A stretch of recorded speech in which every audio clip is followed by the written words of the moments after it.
Welcome, everyone. Welcome back to the stream. It's your host, Danny Dhaiphong. It has been quite a bit. I was on an extended break. Now I am back, and I'm glad to be back. As you all come on, you know what to do. The best way to ensure more viewers get into the stream is by hitting that like button. So please do hit that like button. It's very much appreciated. Of course, if you support this show, there are many ways to do so by hitting the like button, subscribing if you're new here. We're approaching 240,000 subscribers. That's very exciting. Also, be sure to hit that notifications bell so that you do get notified when I do go live. You can also go to the video description and support this channel on Patreon, Substack. You can become a YouTube member. I will shout all of you guys out later tonight. And you can find Buy Me a Coffee and PayPal and so many more options to support this channel. But it's good to be back here. Thank you so much to all the moderators who are here tonight. Thanks so much to all the YouTube members, to all those watching on Rumble and on Rockfin. And of course, thanks to all who have come here tonight. So let's get started. Let's talk about what we will talk about here tonight. We are going to begin with the meeting that shook the world, or should I say the Western world. Vladimir Putin and Viktor Orban met in Moscow, and the European Union, NATO, they are furious, and I'm going to talk about why that is. It gets just downright ridiculous in some respects, but it is important, and we have to talk about what bombshell they dropped on the EU and NATO that is driving them so mad. Then we are going to talk about Israel threatening war with Hezbollah. I have been following this, but have yet to be able to cover it. Israel is looking a lot like Ukraine when it keeps talking about extending this war beyond Gaza into the so-called Lebanese front, really a war with Hezbollah. I'm going to talk about how that would go because there is a lot of documentation on how that might go, and the Israel's biggest supporter, the United States, is sounding the alarm. So I'll show you what I mean by that. And then we're going to have a bit of a China update. I want to talk more about the Shanghai Cooperation Organization, what happened there, because on the sidelines, I haven't covered it yet. Vladimir Putin and Xi Jinping met. We talk about what they said, what they were able to accomplish, and why it is so important as we approach the NATO summit coming up in about a week, a little less than a week from now. So, everyone, we have a packed show tonight. Keep hitting that like button, keep hitting that subscribe button, notifications bell. Of course, go to the video description to support this show in all the various ways. Give me a sound check. Let me see if there are any issues with the sound. Please do give me a sound check. Hello, Desert Mantis. Hello to all of the moderators. Okay. I see some people from the UK here. Good, really early morning. Thank you so much for joining me today. I know it is late where you are. So let us get started. Thanks so much for the sound check. We will get started right now. Here we go. Hungarian President Viktor Orban. He is not well liked. Let me actually begin this because actually Viktor Orban is the prime minister. Let's restart this. Hungarian Prime Minister Viktor Orban really sent chills down the spine of the European Union and of NATO when he conducted part 2 of his peace mission, which has been going on over the last several weeks, first with a visit to Kiev, now part 2 in Moscow with Vladimir Putin. So Viktor Orban visited Vladimir Putin in Moscow at the Kremlin, and the European Union and NATO are furious. Why are they furious? Well, we are going to get into this. In part, they're furious because Hungary is a EU member. It's also a NATO member, and it is the first member to formally meet with Vladimir Putin since April of 2022. What was happening at that time? Well, the peace negotiations were happening at that time. And so here you see the connection, right? NATO and the EU blocked those negotiations. They destroyed those negotiations, which were going to end in a peace settlement. And here you have Hungary coming in with Viktor Orban at its head, attempting to re-energize that kind of momentum toward peace. But NATO and the EU are not having any of it. So let us take a look at what happened exactly. So here is the handshake that shook the world: Vladimir Putin and Viktor Orban meeting at the Kremlin.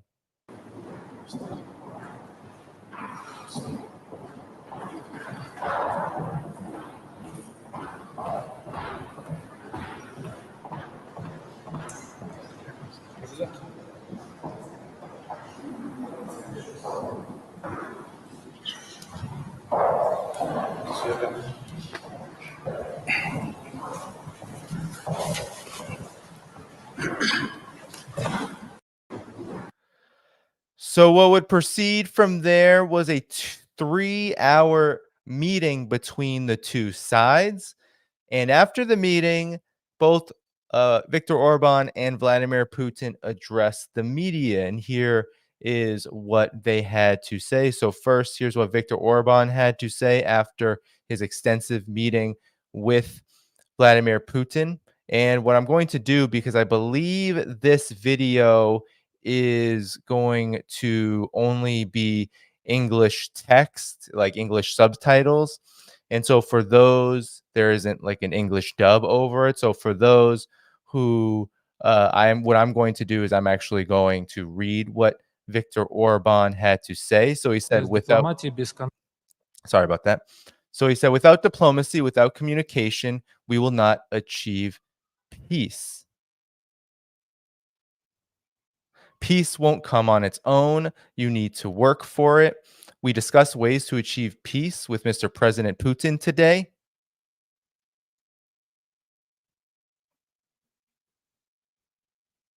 I wanted to know which path is the shortest path to the end of the war. I wanted to hear and heard the opinion of Mr. President Putin on 3 important questions: the current peace initiatives. What does he think of them? What does he also think about a ceasefire and peace negotiations, and in what sequence can they be done? So that is what Viktor Orban discussed with Vladimir Putin, all of it surrounding a future peace settlement in Ukraine. Doesn't sound too controversial, right? But here is what Vladimir Putin had to say. Okay, so we're going to now go to Vladimir Putin's words, and here we will have an English dub so we can listen to a bit more of it. Although I just want to read DD Geopolitics, good friend of the show.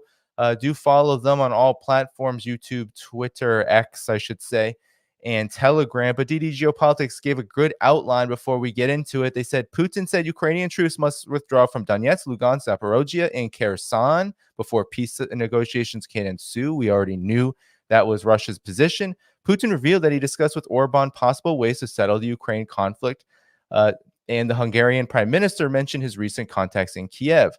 Orban called for a ceasefire to create conditions for negotiations on Ukraine, as Putin reported.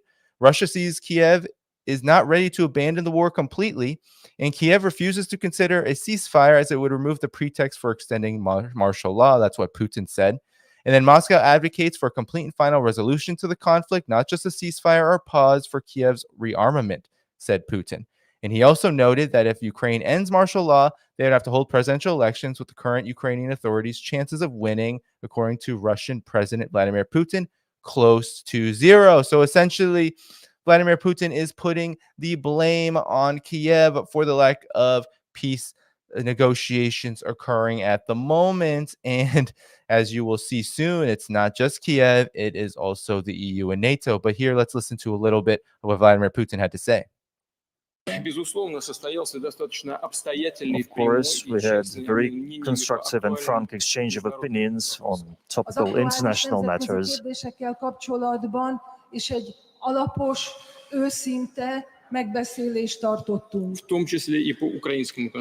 Including the conflict in Ukraine. We talked about possible ways of settling it. módokon történő elrendezéséről is, elrendezés lehetőségeiről. Господин премьер-министр рассказал о своих недавних Prime встречах в Minister Киеве. told us about his recent meetings in Kiev, Nekem a kijevi találkozóiról. Где он выступил с рядом предложений, Where в частности с призывом he прекратить огонь, proposed a чтобы number of создать ideas условия and для initiatives, начала including the переговоров. proposition to cease fire, to start Elmesélte, hogy milyen peace javaslatot negotiations with tett a Russia. partnerének, hogy hogyan lehetne elkezdeni a béketárgyalásokat. Что касается России, то неоднократно As говорил, for что мы Russia, I всегда have said были и repeatedly остаемся that we have открытыми always для been обсуждения политики open for дипломатического discussion урегулирования. or political and diplomatical settlement of the Én issue. mindig azt mondtam, hogy nyitottak vagyunk a politikai, diplomáciai tárgyalásokra. Однако с противной стороны слышим However, from о the opposite нежелании side, we've been hearing решать вопрос именно about таким способом. unwillingness to solve the matter De a másik in fél this way. részéről azt halljuk, hogy nincs akarat semmilyen módon megoldani a А konfliktust. спонсоры Украины продолжают пытаться Ukraine's использовать sponsors continue to try to use this country and its people as a ram, as a sacrifice Ennek az against országnak a Russia. szponzorai pedig So that is what Vladimir Putin had to say. That was the crux of it. Vladimir Putin and Russia's position is quite simple. It is that peace negotiations will occur based on the realities on the ground. The realities on the ground are that Russia is not only winning the war, but that in many instances, the conflict has not come to any kind of stalemate. It has come to the point where Russian victory is inevitable. It's just a matter of how long that will take.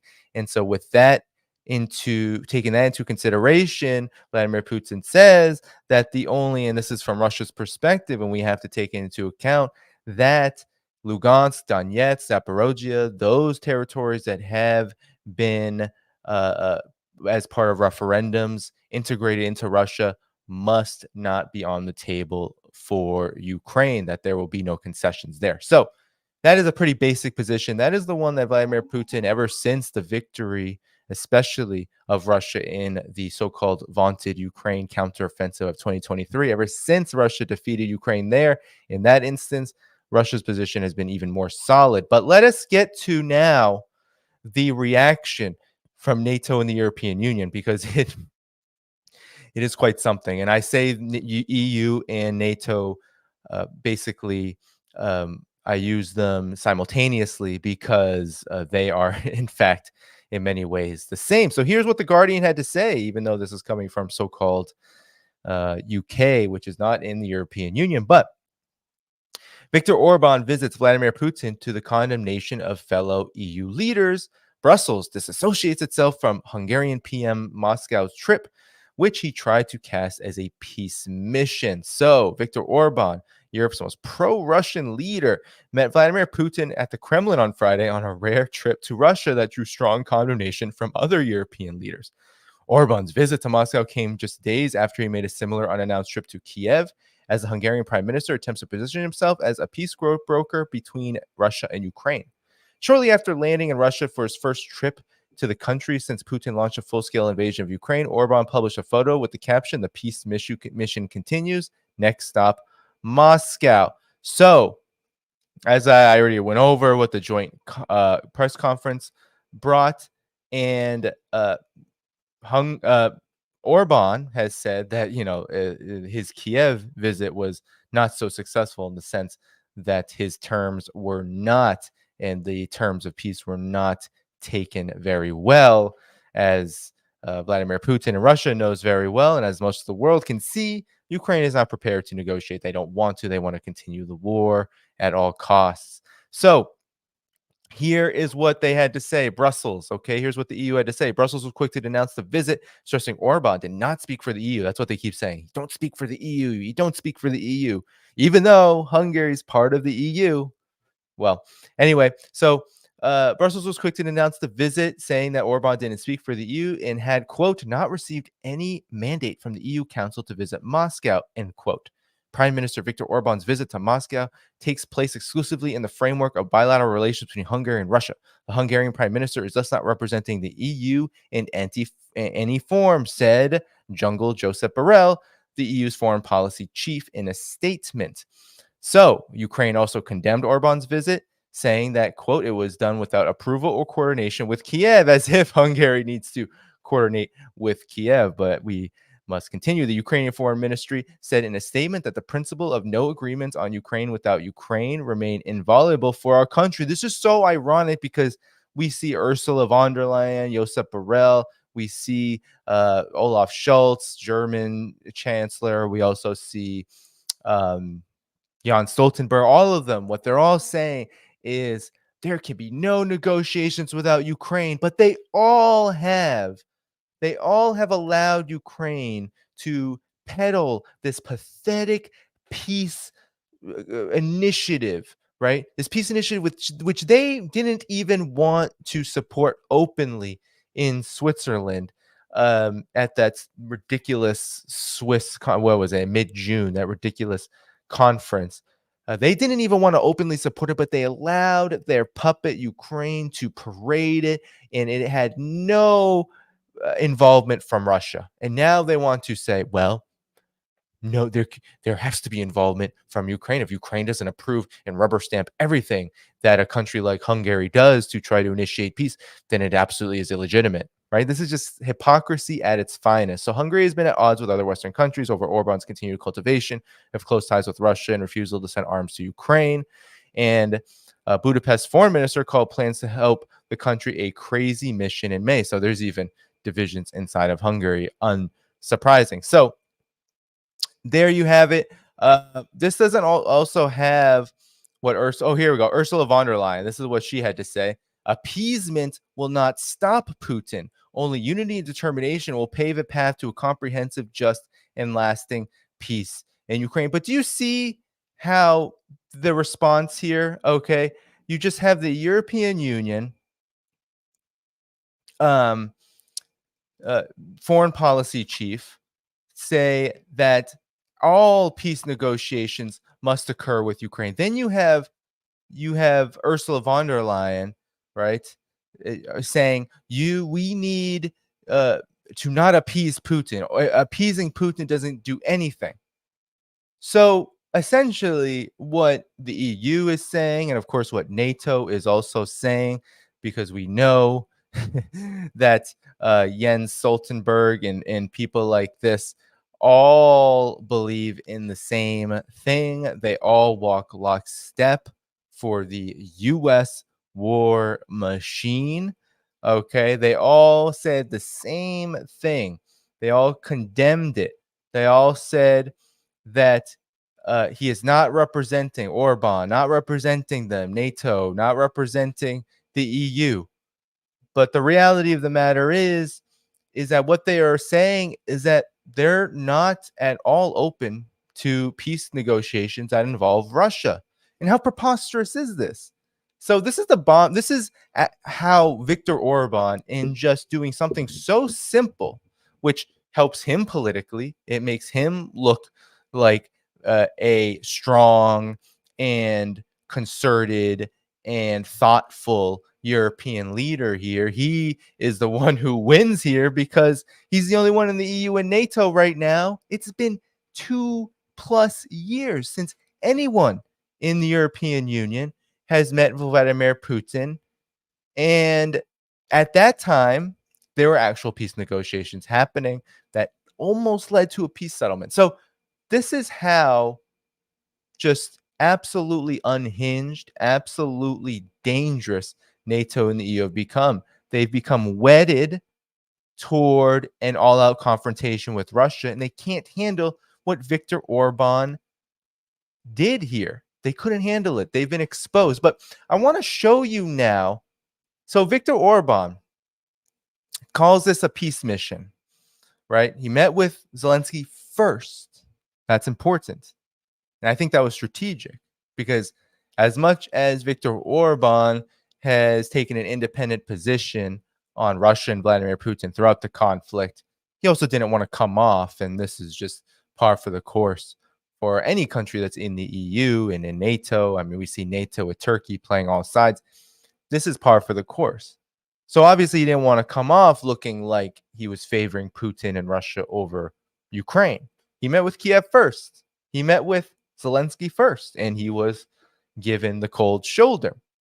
Vladimir Putin gave him a very warm welcome, gave him 3 hours, took everything he said seriously, and outlined Russia's position in an articulate, professional manner.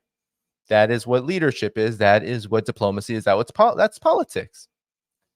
Now, I want to show you what Viktor Orban penned in Newsweek. We won't read it necessarily, but you can get the gist of his position. And what's so interesting about this position is I don't agree with it. The point of NATO was never peace, in my opinion. But you can see what Viktor Orban is doing here. Viktor Orban is a product of the post-Soviet era. He's a product of the rapacious,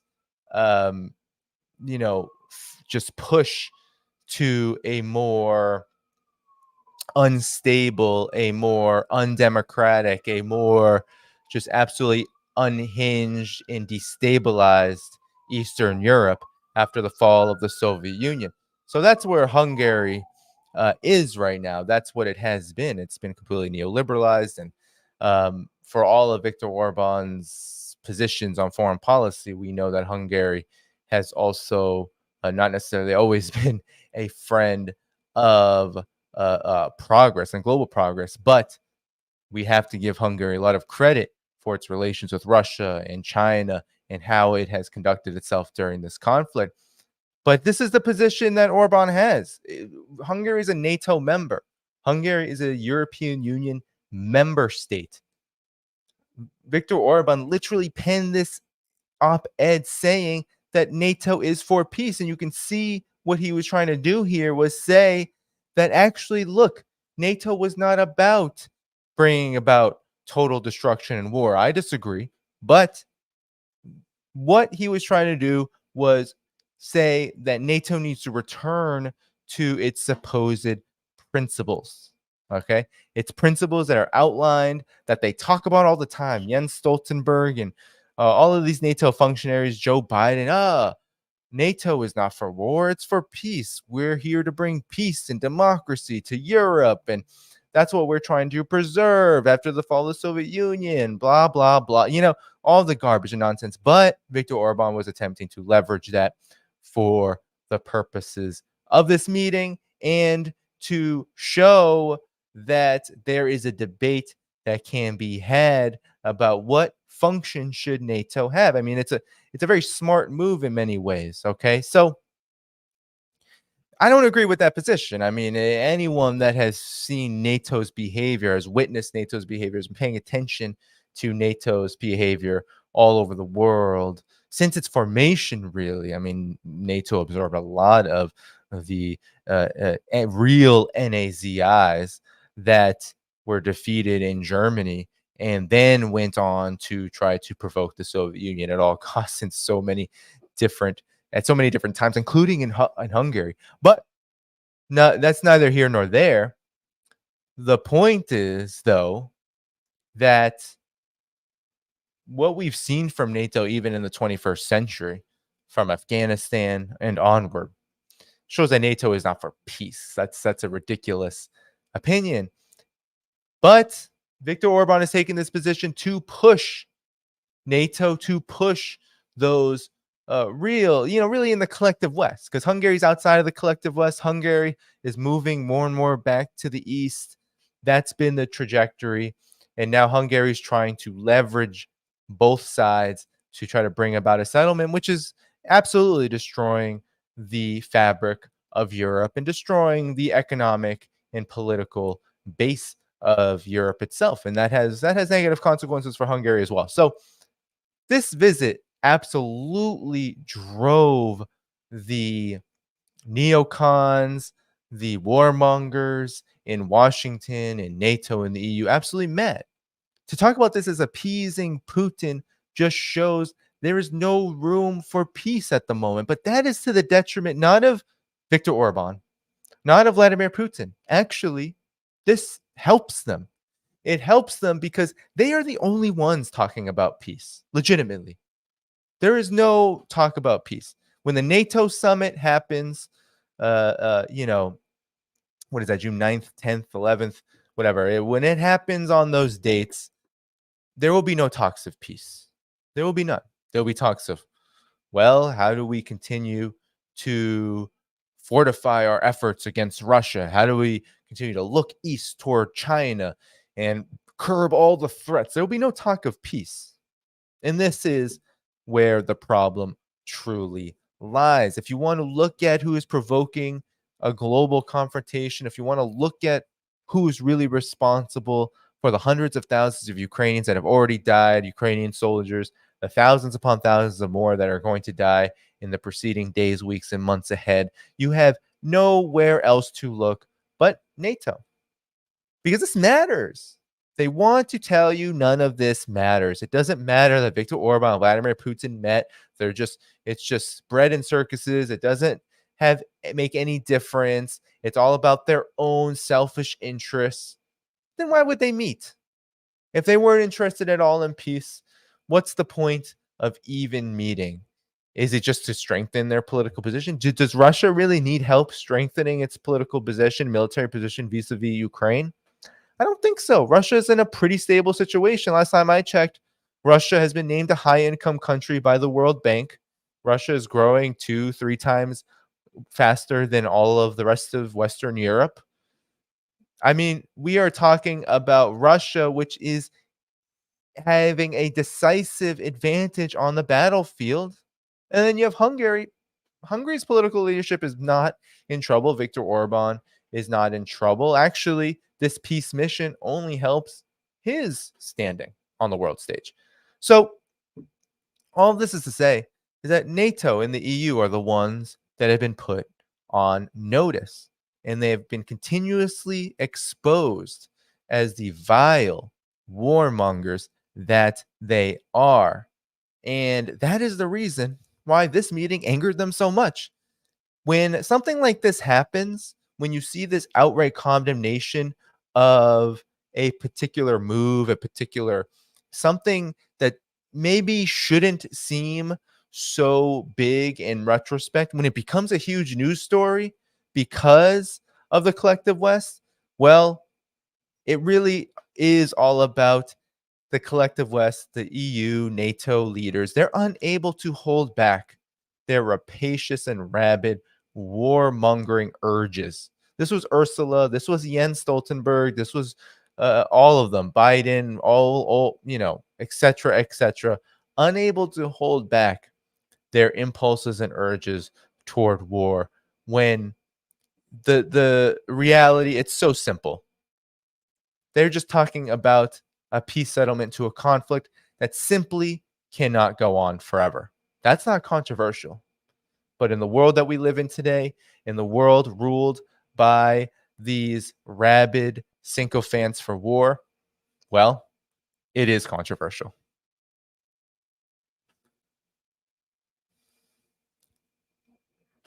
So that's the end of the first story, everyone. Keep hitting that like button. For those of you who are here, thanks so much for coming. I will move on to the next story to talk about the growing threat of war between Israel and Hezbollah. And that's been something that's been talked about for so long now. It reminds me, it gives me counter-offensive Ukraine vibes. Of course, much different context. We can talk about that context. I mean, this goes back decades, right? Hezbollah and Israel have been literally fighting since I was a little boy.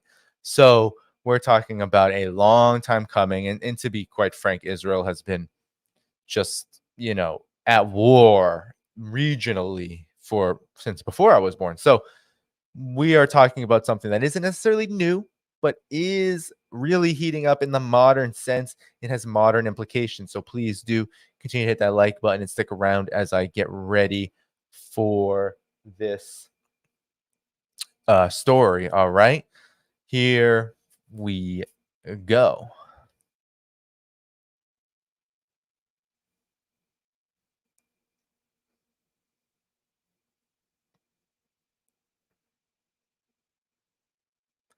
Hezbollah and the Axis of Resistance have been hitting Israel quite hard. And Hezbollah has struck back against the assassination of the third top commander leader of its organization in the last year alone. And it has struck back in a big way, launching 200 missiles at Israel. And this comes as they have been engaged in heavy fighting all along southern Lebanon and, of course, what they call the northern Israel front. So can Israel's Iron Dome be overrun? This is what CNBC had to say as the risk of war with Lebanon or Hezbollah increases. So on Thursday, July 4th, so the U.S.'s so-called Independence Day, Hezbollah said it launched 200 rockets into Israel, one of its largest attacks yet, following an assassination by Israel of one of its group's senior commanders. And so this talks about how devastating it will be. And I will get into Hezbollah's response specifically in a second, but I wanted to read here something that's very important, okay? Because I do talk about, and we will get into a bit about this war that happened in 2006 between Hezbollah, okay? Because in that war, it was a 34-day conflict, and it was claimed as a victory by Hezbollah and a strategic failure for Israel. But there's been a new report that happened in 2024 of February by Israel's Reichman University called Fire and Blood, the chilling reality facing Israel in a war with Hezbollah. How would Israel exactly do? Well, not too well, because it outlined a scenario in which Hezbollah would fire 2,500 to 3,000 missiles and rockets a day for several weeks, targeting Israel's military and civilian sites. For reference, Hezbollah fired an estimated 4,000 rockets over the course of the entire 2006 war. So Israel was pushed back. Okay, Israel was pushed back. Now it's saying that most estimates credibly put Hezbollah's missile and rocket stockpile at 150,000.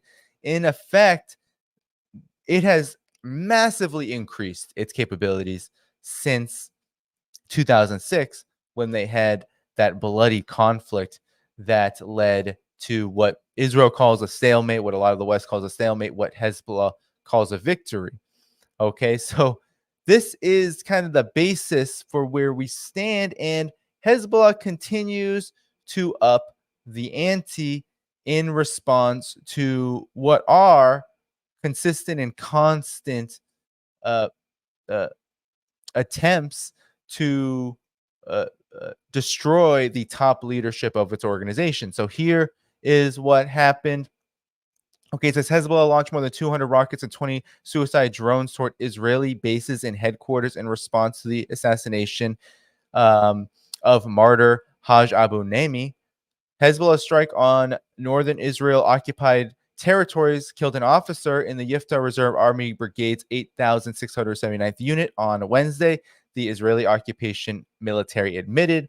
The major, who is a deputy company commander in the aforementioned unit, was killed after a rocket artillery shell landed in an Israeli base in the occupied Golan, while several others were injured by the incident. So, in effect, Hezbollah struck back against Israel, killed one of its own troops. So, Haj Abu Naimi was martyred after an Israeli drone struck a vehicle on Al-Hoch area in the coastal city of Tyre. The leader was a commander of Hezbollah's Aziz territorial unit. It had a long history of resisting occupation forces and terror organizations in the region. Yes, so he's very important, he participated in the 2015 operation in Syria, okay? And he also participated in the 2006 war against Israel. As has been the case in every assassination of a Hezbollah commander, the Islamic Resistance responded. It continues to respond in a more intense manner to the assassination of its leaders. And here is what they say. And I just want to, in terms of what they did, here's what Hezbollah did. So in response to Israeli attacks on Lebanese towns and villages and in support of the Palestinian people, Hezbollah fighters attacked a recently set up position of Israeli occupation soldiers at Kfar Bum. So, and then they talk about these heavy Burkan rockets that they're using on an Israeli site in occupied Kfar Chuba Hills. They talk about a Burkan rocket again being launched at another military site. So these are all military sites 5 of them. And what are they? So Burkhan rockets are large caliber rocket propelled munitions ingeniously produced by the resistance to deliver heavy warheads that weigh between 100 and 500 kilograms. The huge blast of the warheads can deem entire Israeli sites inoperable. So they have the capabilities to essentially use these very advanced rockets to destroy entire military sites. And then they talk about shelling. We don't have to go through all of this. So this is in response to the assassination of Haj Abu Naimi. This is what they did. They had rocket attacks on a newly set up headquarters by Israel in the Eliana base near Tabayara, a rocket on the 7th Armored Brigade's headquarters in the Katsavia base in the occupied Golan. So there's a lot of activity in the Golan. Remember, the Golan Heights, what is it? It is Israeli occupied territory of Syria. It is Israel occupying Syria. So rocket attacks on the Gimla barracks in the southern Golan, a rocket attack on the 210th Territorial Division's headquarters in Nafa base in the Golan, a rocket attack on the 210th Territorial Division's artillery battalion in the Yarden base located in the Golan. So suicide drones, they talk about where they hit. So I'm not going to go over all of this, but I just wanted to show you exactly how methodical this is. This is an escalating situation, and it comes as Israel continuously. We hear Yoav Gallant, we hear Netanyahu. They say it all of the time that they are ready to up the ante, to escalate with Hezbollah, that a military operation could be coming at any moment. But they've been saying this since the beginning of the conflict. They've been saying this since the beginning of the post-October 7th genocide they've been waging, that they are going to open up the front. But actually, all that's happened is that there has been casualties. There have been deaths, especially there have been more Hezbollah fighters, Lebanese civilians killed, right? And that's because Hezbollah is not using its full capabilities. I'm going to show you why that is and how that is in a little bit later. But Israel has been attempting to basically chop off the head of the resistance in southern Lebanon. It hasn't been working at all. In fact, thousands upon thousands of Israelis have had to be evacuated. It has been an utter debacle for them. But let's listen to friend of the show, Scott Ritter, what he had to say about what would happen in a war with Hezbollah if Israel were to open this war. He said this on George Galloway's Mother of All Talk Shows. Here is what he had to say about how Israel would fare. What happens if all of Israel's enemies attack at once? How will Israel defend itself? And what Israel... And why is Scott saying this? Because a war with Hezbollah is a war with the entire resistance. We cannot talk about Hezbollah in Lebanon and not talk about Kataib Hezbollah in Iraq, in Syria. We cannot talk about Hezbollah without talking about Ansar Allah in Yemen, Iran. We can't talk. It's all one resistance. So here we go. Israel realizes that they can't, that there is no defense, that Israel will lose if they do the total fight. And this is pre-Gaza, meaning that the two war games that Israel participated in, thought of, planned out, didn't take into account a Gaza in revolt. They thought that the worst they'd get out of Gaza is an intifada. Instead, they have a full-scale war that's absorbed a significant part of the Israeli military capacity, even without a war in the north against Hezbollah. Israel can't do this, and the military knows it. But this isn't, again, we have to go back to the old adage, that goes back to Sun Tzu and Clausewitz. War is an extension of politics by other means. This is about the political survival of Benjamin Netanyahu, straight up. He is a desperate man who's unwilling to have his legacy be tarnished by the reality of his defeat against Hamas. And so he is prepared to sacrifice. And when I say sacrifice, I mean it in every sense of the word. Sacrifice Israel on the altar of his ego. Israel not only will not win a war against Hezbollah, Israel will be destroyed by a war with Hezbollah, because it won't just be a war with Hezbollah. The gloves will come off everywhere. Iran has already said if Israel engages in a large-scale conflict with Hezbollah and Lebanon, that it will enter and it will be a war of annihilation. This is what we're talking about, the literal annihilation of the Israeli state. Egypt is massing troops at Rafah. If you think for a second, if Israel gets involved in a decisive, all-encompassing conflict with Hezbollah in the north, that Egypt will stand by idle in the south, think again.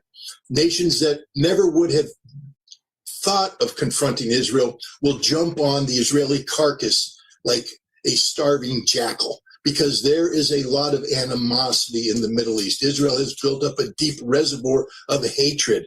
And as Israel goes down, and it will go down, it is going down, Israel will not survive what it has started. But Israel has a choice now to allow for the peaceful collapse of Zionism, because Zionism's day is over. It is finished. It is done. It is disgraced as an ideology. The world will not tolerate it. We are on the path toward a Palestine. It may take some time, but that's the direction we're heading. Or Israel can accelerate not only the timing of its defeat, but the scope and scale of the violence that will be attached to this defeat. If Israel goes to war against Hezbollah, Israel will be destroyed from the top to the bottom, from the river to the sea. So those are powerful words from friend of the show, Scott Ritter. And I think he's exactly right in the sense that Israel not only will be destroyed in a war with Hezbollah, but it will not be confined to the Lebanese front, as it has not been since the very beginning. And we have to take into consideration now, given everything that Scott just said there, the real actual capabilities of Israel at this time. Israel is certainly capable of leveling untold suffering on civilian populations, journalists, UN workers. I think 5 journalists on July 6th were killed by Israel alone.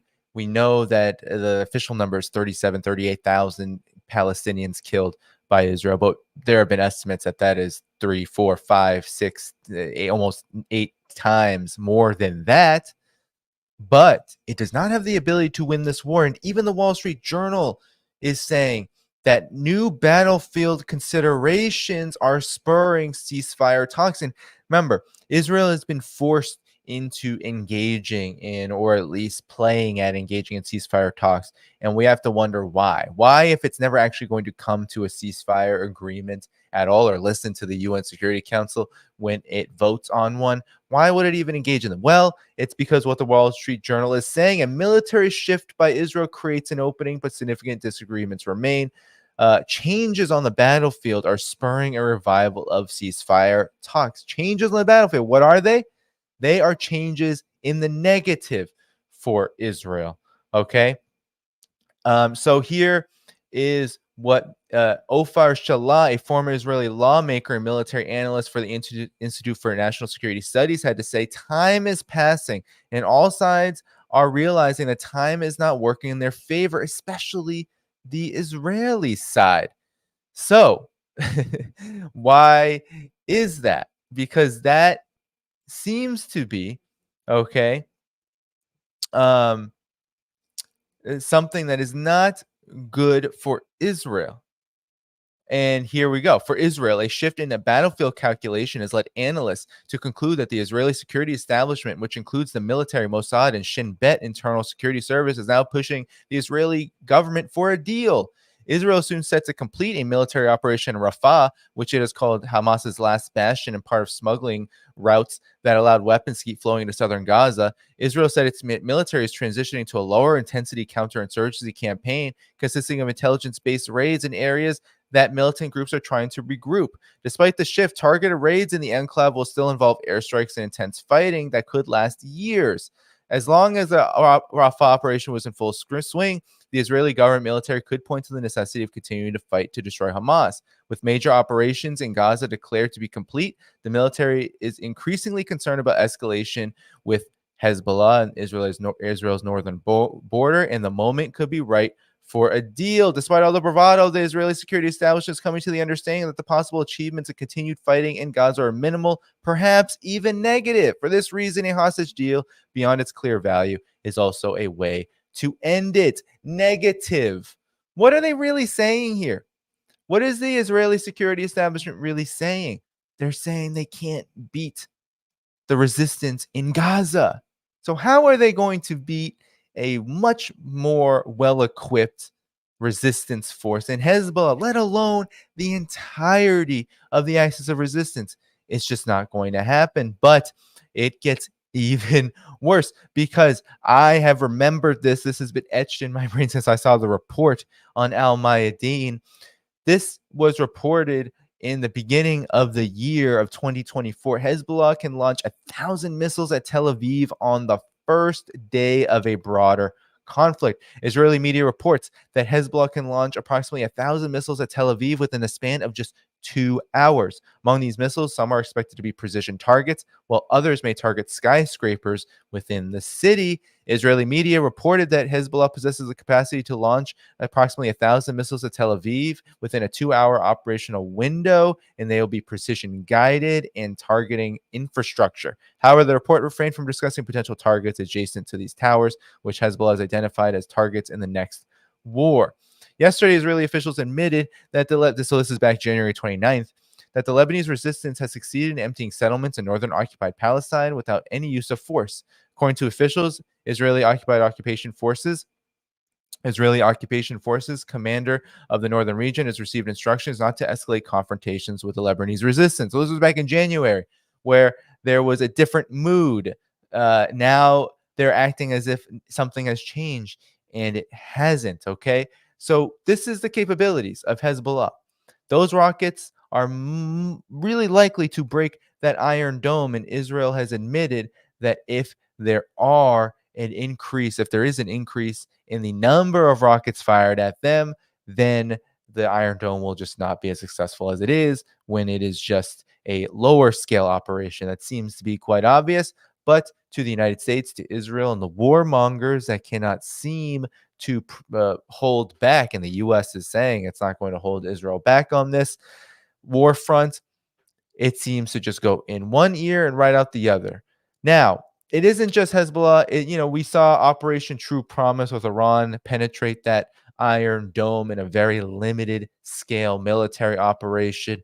But it's not just the military side of this, or at least we should say it's not just what missiles can do. Here is what Ansar Allah has done. So now we have the Lebanese resistance front. We saw what Iran did in Operation True Promise. I told you about Kataib Hezbollah, the Islamic resistance in Iraq and Syria. All of these forces are united and together. They are going to respond to any broader war against Hezbollah. And Ansar Allah has already had a major impact on Israel's economy. And we have the Eilat port CEO signaling Mayday for financial support amid shipping halts. Essentially, the port is bankrupt. Gideon Goldberg highlights that the port has been inactive for 8 months due to ongoing attacks by Ansar Allah, resulting in a complete loss of revenue, where the CEO said that he wants the Israeli government to provide financial assistance to the port separate from loans that will require repayment later. The port has been non-operational for 8 months, meaning it has no revenue. He called for immediate government intervention, stressing the port's closure was not due to mismanagement, but because coalition countries have lost control over it. I mean, this is what Israel always does, right? You're not helping us enough, although we're the strongest military, and they can't stop Ansar Allah launching a blockade in the Red Sea and stopping essentially economic activity coming into Israel. He also mentioned that the committee deliberated on the port situation, acknowledging Yemen has effectively blocked shipping to it. Eilat port has been subjected to frequent missile and drone attacks originating not just from Yemen, but also Iraq, the Iraqi resistance, and Bahrain, more resistance, in solidarity with Gaza amid ongoing Israel genocide. These attacks have resulted in substantial economic losses for the port. As a consequence, major shipping companies have suspended their shipments to Eilat. particularly those destined for Israel, halting maritime operations in the Red Sea. So it's known for handling car exports, potash exports to the Dead Sea.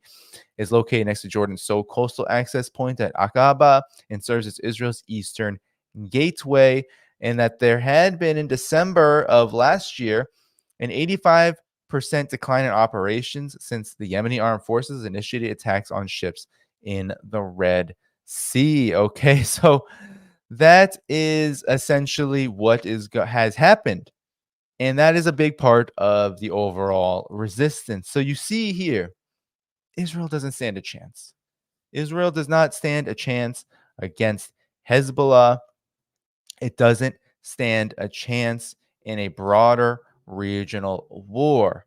The axis of resistance knows that time is on its side, that the whole entirety of global public opinion is on its side, that Israel relies upon the brute use of genocidal force to get its way. So this has taken a lot of calculation, has taken a lot of coordination. We see in these responses by Hezbollah that there's a lot of back and forth about just how far do they go. The same happened in Operation True Promise by Iran back in April, right? It's all about calculating how far of a message can be sent to Israel without bringing the region into a conflagration that cannot be controlled. As I always say on this program, there's only one side in geopolitics, one force in geopolitics. That's a unipolar order that cannot be trusted to show restraint. And that is why we see the axis of resistance navigating, maneuvering, and coordinating in the way that it has in solidarity with Gaza. Not because they don't want to do enough. It's not because they don't have the capabilities to do more.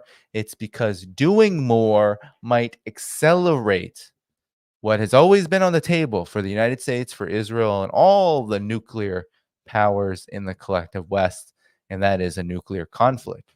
That is something that Iran doesn't want to see, Hezbollah in Lebanon doesn't want to see, the entirety of the resistance does not want to see. So they are coordinating and calculating exactly how far they can go. And they are doing an incredible job because they have the entirety of the Western media panicking. They do.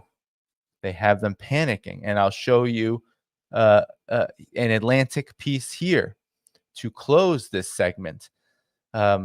It's just an astonishing admission, okay, from the Atlantic. Nothing good would come of an Israeli war in Lebanon. You have the most neocon publications, and the Atlantic is a neocon publication, talking about how there should not be a war at all. Stop Israel, please, before it goes too far, right?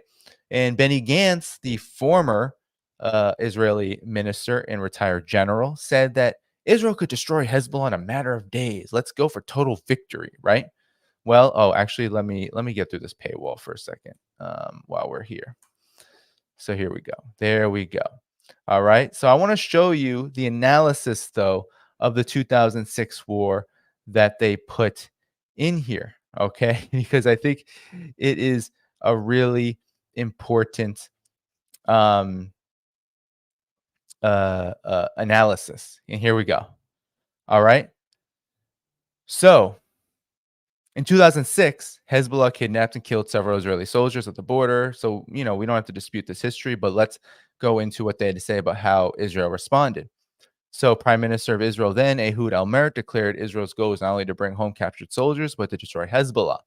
So in 2006, Israel adjusted its goal, saying it was intended only to cut down Hezbollah's capacity to launch rockets against Israel. And within a month, Israel had sent troops into Lebanon and was bogged down, asking the U.S. to call for a ceasefire. Lebanon lost 1,200 lives and a good deal of infrastructure, but Hezbollah could still fire as many rockets as ever. Although Hezbollah's leader, Hassan Nasrallah, later expressed regret about the devastation of the initial operation that brought the war onto Lebanon, the militia declared victory and popularity rose across the Arab world for Hezbollah. Mutual deterrence was established and calm on the border held for almost 2 decades. In that time, Hezbollah built up its arsenal, amassed political power in Lebanon, became a regional paramilitary force with influence in fighters in Iraq, Syria, and Yemen. It has much to lose if war erupts, and which is why it has shown remarkable restraint, though those living in northern Israel might not see it that way. But like Hamas and other guerrilla groups, Hezbollah knows it can play the long game much better than a traditional army, even one as mighty as Israel's. So there you have it. The admission is there. Everything that I've been saying here, it's in the Atlantic. It is in mainstream press. Why? Because they are worried that this could spin out of control and the United States will not benefit from it. The United States only wants wars it can truly benefit from.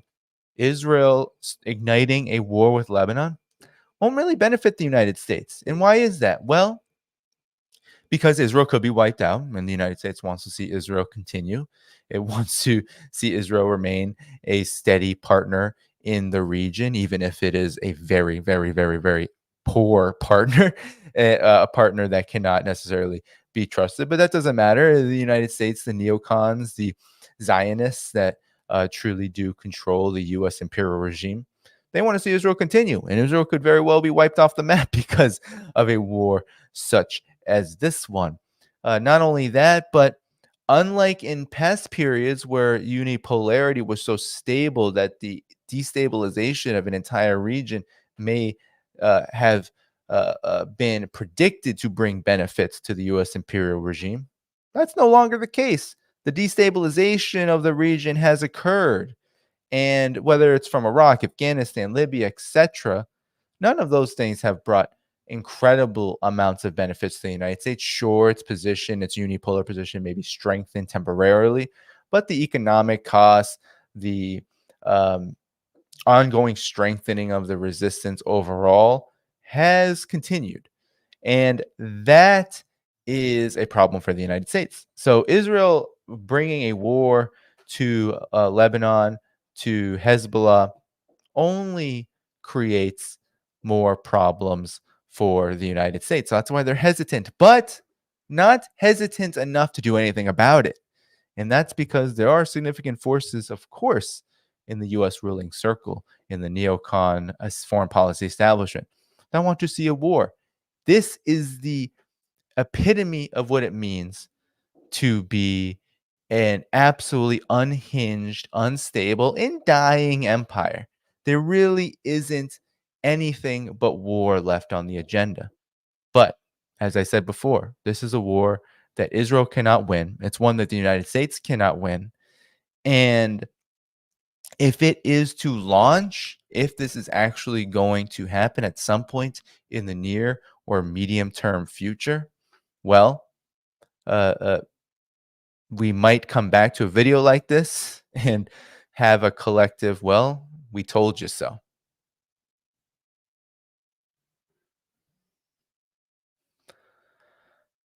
All right, everybody. That's it for the second story for tonight. We're making really great time tonight. Keep hitting that like button. We have almost 3,000 viewers here. Keep hitting that like button so we can get over that 3,000 mark and beyond.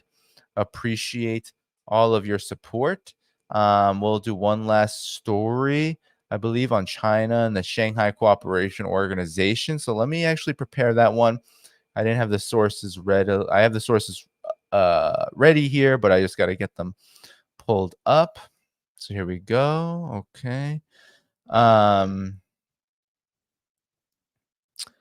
do I get this out of here?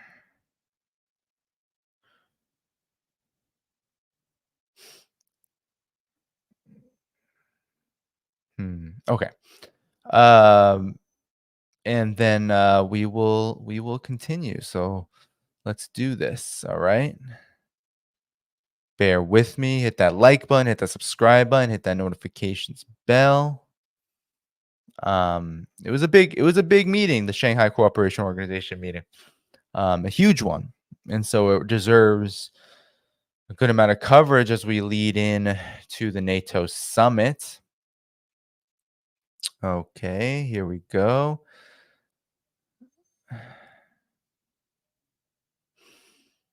All right.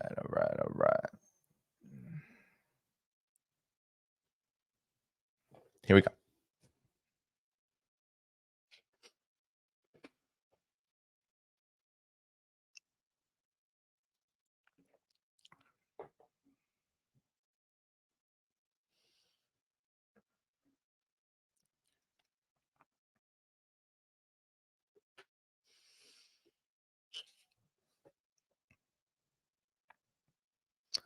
The Shanghai Cooperation Organization held its annual summit in Astana, Kazakhstan, and it was an incredibly successful meeting.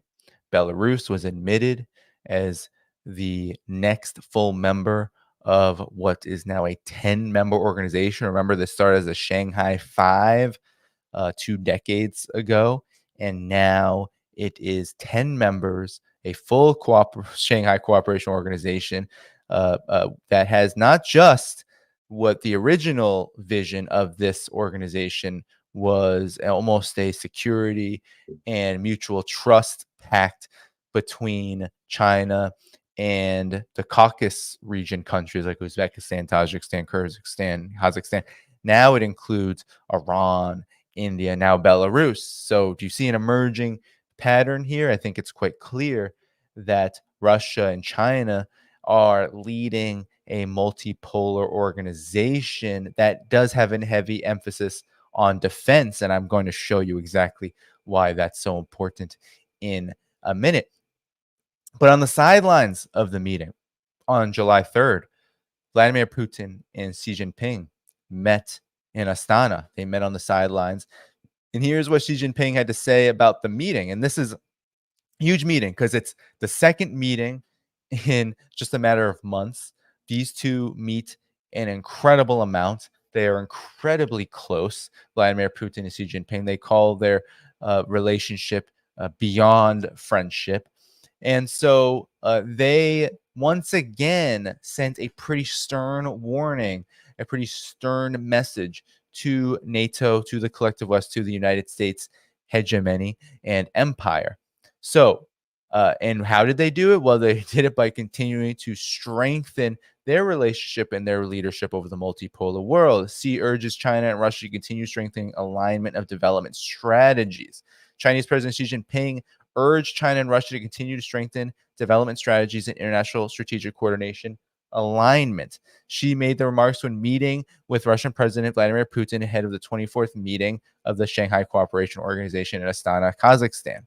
He noted the successful state visit to China this May by Putin, so as I said, his second in a matter of months, saying the two sides are working together to make plans and arrangements for the future development of bilateral relations at a historical juncture of the 75th anniversary of diplomatic ties between the two countries. And here is where it's big. China supports Russia in fulfilling the responsibility as BRICS chair, uniting the global South, preventing a new Cold War, and opposing illegal unilateral sanctions and hegemonism. So that is the big message here, okay? And China is going to take over the rotating presidency of the SCO next, as they talk about mutual benefit, as they talk about mutual concerns, okay? He says that China always stands on the right side of history, adheres promoting peace talks, and is willing to continue to make positive efforts in the settlement of the Ukraine issue. So these two are on a mission to oppose unilateral hegemony and Cold War policies. And here's what Vladimir Putin had to say after the meeting between the two, okay?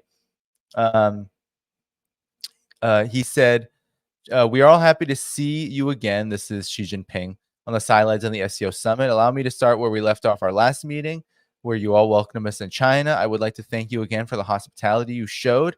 We had very substantive talks, signed a joint policy statement, and launched cross years of culture. Later on, we visited Harbin. We had more opportunities to see the close historical ties between Russia and China. Back to this meeting and tomorrow's events. So they talk about Belarus becoming a full member, and repeatedly stated with good reason that Russia-China relations, our comprehensive partnership and strategic cooperation, are going through the best period in history, guided by the principles of equality, mutual benefit, respect for each other's sovereignty, and the cooperation is not directed against anyone. They are not creating blocs or alliances. We are simply acting in the interest of our people. Now that is important, okay? They're acting in the interests of their people. Both Xi Jinping and Vladimir Putin said this.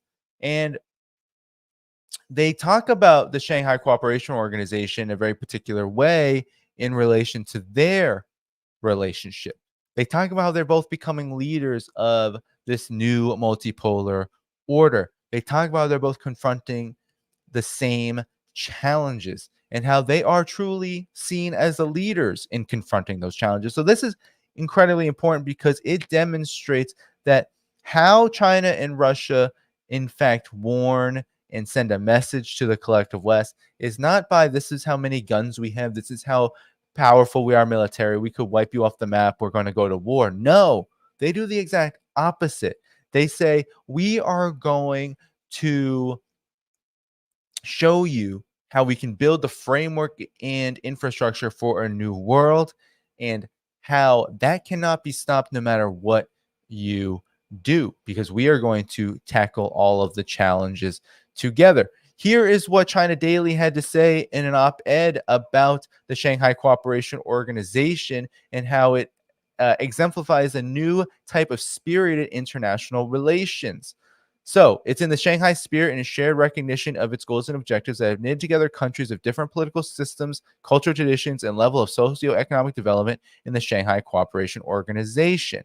The leaders of the member states signed and issued the Astana Declaration, presented the SCO initiative on countries uniting to promote a world of justice, harmony, and development, and suggestions on improving the SCO operating mechanism, and released a statement on the principles of good neighborliness, mutual trust, partnership, as well as a series of resolutions involving cooperation in areas such as energy investment and information security. The reason why the SCO has been able to withstand the test of ever-changing institutional situations, international situations, is that it's always adhered to solidarity and cooperation on equality and mutual benefit, upheld fairness and justice, and demonstrated broad-minded tolerance and encouraged mutual learning. As Xi Jinping pointed out, the SCO summit, the organization was established at the turn of the century when the confrontation and division left over from the Cold War had yet to be bridged. The founding members of the SCO made a historic choice to pursue peaceful development, to commit to good neighborliness and friendship, and build a new type of international relations. Now the SCO is 26 countries in 3 continents, or at least covers it, right? Because there's observers. Okay, there's those who are not full member states. The world stands once again at a crossroads of history, and the SCO is on the right side of this history, on the side of fairness and justice, which is vitally important for this world. So in the face of a Cold War mentality, aka the United States, a real threat to global peace and stability, the SCO family maintains the bottom line of security. It therefore adheres to the practice set out in the Global Security Initiative of common, comprehensive, collaborative, sustainable security, responds to complex and intertwined security challenges through dialogue and cooperation, reacts to the profound adjustment of the international pattern of win-win cooperation. So what China is saying is, in a very Chinese way, is that the Shanghai Cooperation Organization is very much about defense, but it's about defense in the interests of mutual cooperation, win-win development, and ultimately building mutual trust, not about going to war. But we have to understand that the Shanghai Cooperation Organization is indeed about defending itself from the challenges of war. So what do I mean by that? Well, let's talk about dollar dominance. Let's talk about financial and economic war like sanctions. The Shanghai Cooperation Organization is speeding up de-dollarization, says Vladimir Putin. Now, Russia, which is the most sanctioned country in the world, is settling with fellow SCO members at 92% in their own respective currencies. What this means is that 92% of trade with SCO members is now in the currencies of the partners of the SCO, not the US dollar. So we have Putin saying the share of Russia's commercial transactions with members of the organization, the SCO, has already exceeded 92% in the first 4 months of this year. All of it without the US dollar, all of it in their national currency. So that is how the SCO is tackling the economic war in many respects. But it's also about security. So Belarus became the newest member, the 10th full member right? Because there's observer status delegates. There's those who are up for membership. But you have Afghanistan who sits in. Belarus was added as a full member, and that's a huge deal. Why is it such a big deal? Well, let's look at the facts here. Belarus not only has been conducting joint nuclear drills with Vladimir Putin and Russia, it not only has been acting as an important ally in the war in Ukraine, but now, just days after the Shanghai Cooperation Organization met, you have Chinese military personnel arriving in Belarus for joint exercises. So this is a big deal because it shows that not only, so you have Russia just a few months ago solidifying its relationship with the DPRK, for example, right in so-called China's backyard. Russia has been moving closer to Asia Pacific countries, including the DPRK, which is a malign country, a country that's been at war for many years with the United States, at the threat of war with the United States, has had to go nuclear because of the United States, and has been sanctioned and isolated from the world economy because of the United States. And Russia said, well, we'll offer you an olive branch. We will help you get out of this situation and bring you into the multipolar fold, because that is what is in the best interest of Russia and the world. Now, China, as Belarus has been such a close partner of Russia in the conflict in Ukraine, now China is moving closer to Belarus militarily in ways that you wouldn't really have expected. So they've arrived for joint exercises as a Kiev independent, certainly not a friend of China or Russia. A group of Chinese army personnel, they say, arrived in Belarus on July 6th to participate in joint anti-terrorist training. The news comes days after Belarus, Moscow's key ally, joined the Shanghai Cooperation Organization led by China and Russia. It focuses on Eurasian political, economic, security, and defense issues. The exercises aim to exchange experience, coordinate Belarusian and Chinese units, and create a foundation for the further development of Belarusian-Chinese relations in the field of joint training and troops. They will take place in Belarus on July 8th and 19th. Belarus has supported Russian aggression against Ukraine, but has not committed its own troops to fight directly in the war. So anyway, that's all we know so far. We know that there's going to be a military operation, a joint exercise, we should say. Maybe not a military operation, but a joint exercise between the two countries, which is a big deal. It shows that there is this coordination happening, that who's an ally of Russia is also an ally of China, who's an ally of China is also an ally of Russia. And so it's all becoming synergized. And that is really striking the fear of God into NATO and the United States at the head. So I wanted to show you now exactly how the United States and how NATO is responding to the strengthening of multilateral organizations like the Shanghai Cooperation Organization.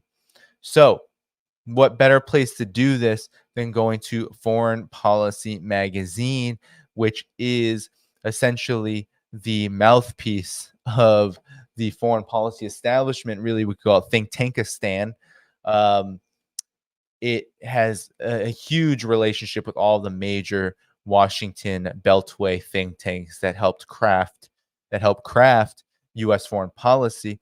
And here is what they had to say in the lead up to the NATO summit in July. Europe has a new role as U.S. strategy shifts to China. So at the NATO summit, we can expect, and by the time some of you see this, the summit will probably have come and gone. So you can correct me if I'm wrong. But I do think that it is quite clear that the NATO summit, like last year's NATO summit, will have a huge focus on China.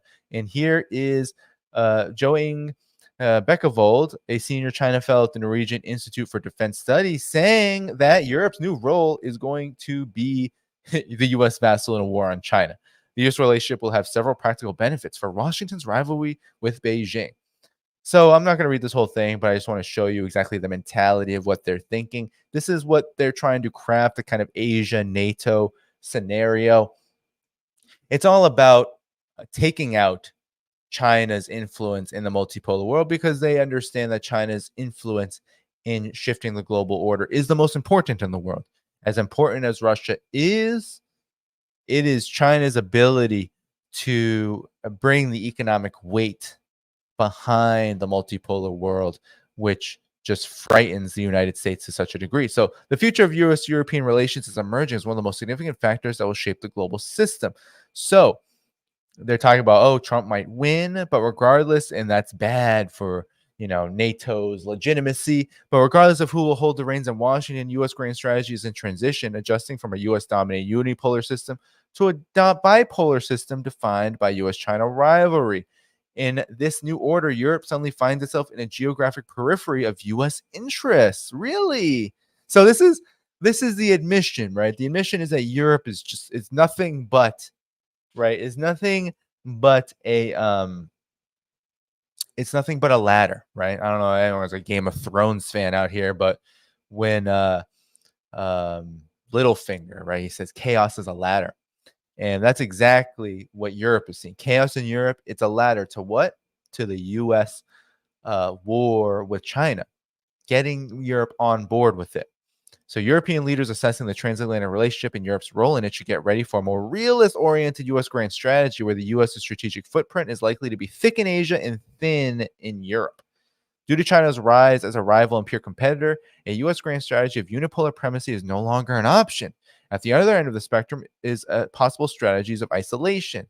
A sudden shift of U.S. strategy to isolation would probably result in the dissolution of NATO, a radical transformation of transatlantic relations, and a potential instability of Europe. U.S. abandonment will leave behind a multipolar power structure within Europe. Germany, France, Britain, and perhaps Italy will act as regional powers along with Russia. No guarantee the European Union will continue to function. So all of this is kind of fear-mongering toward like a Trump vision of the world, which is not going to happen because Trump is not serious about enacting this. Neither are the right governments or whatever you want to call them that have come to power in places like France. All of this is just nonsense. But this is the real point here. An enduring element of U.S. grand strategy since the country's founding has been to preserve the dominance of its dominance, preserve its dominance in the Western Hemisphere and counter the rise of potential hegemons across its true transoceanic flanking regions in Europe and East Asia. Cold War, right? Soviet Union, China, now Russia and China. Between the two world wars, the United States followed a strategy of isolation, but this was because the balance of power in Europe and Asia at the time allowed it to do so. Today, Washington faces a different situation, regardless of what it does in Europe. Turning isolation in 2025 and withdrawing its forward military posture in East Asia would allow China to be a regional hegemon. No combination of Asian powers can balance China on its own. So they're talking about how now there needs to be a real concerted effort to contain China, but to do so with Europe. I mean, this is exactly right. Look, in the geopolitical landscape of U.S.-China rivalry, Europe is less significant to U.S. interests. And at the same time, increased polarization between Democrats and Republicans suggests that there might be a difference, Trump, blah, blah, blah. But Europe is going to occupy important roles in the U.S.-China war, right? This is the key crux of it. First, it's going to be a key defender of the U.S.-led international order, aka a vassal. So this is how this is what the United States thinks of Europe and thinks of NATO, really. Okay. Second, Europe is an industrial strong point in Washington's rivalry with Beijing. So basically, Europe will have to come into the economic fold with the United States in order to contain China. It will have to be taken away from China, essentially impoverish Europe in order to keep it away from China. And then this is the best one. The Europe is an enabler of U.S. power projection. I mean, an enabler of U.S. power projection. This is all that the United States thinks of Europe. And of course, what it really means is all of its European NATO vassals. It does so in three main ways. It's going to enable the United States to deter Russia, right? So even though Russia's military threat is secondary importance to the United States compared with the China challenge, Russia's nuclear arsenal, its dominant position in the Arctic close to the U.S. homeland, and Moscow's ability to influence developments in the Middle East and elsewhere indicate the U.S. interests are best served coordinating with Europe, aka dominating, controlling, and pushing Europe to fight its war against Russia. All right. So Just on and on and on. Europe is an important staging area for U.S. deployments in the Middle East, Africa, Central and South Asia, as well as the Indian Ocean region, Suez Canal, on and on and on. And then Europe has a military role to play if the United States finds itself embroiled with China in a military conflict with East Asia. That role should not be to commit rather limited European naval assets to East Asian waters because these assets are needed at home to deter Russia. Short of a Pacific warfighting role, European navies could play a significant part in a naval blockade of China by helping to interdict China's seaborne trade through the Indian Ocean.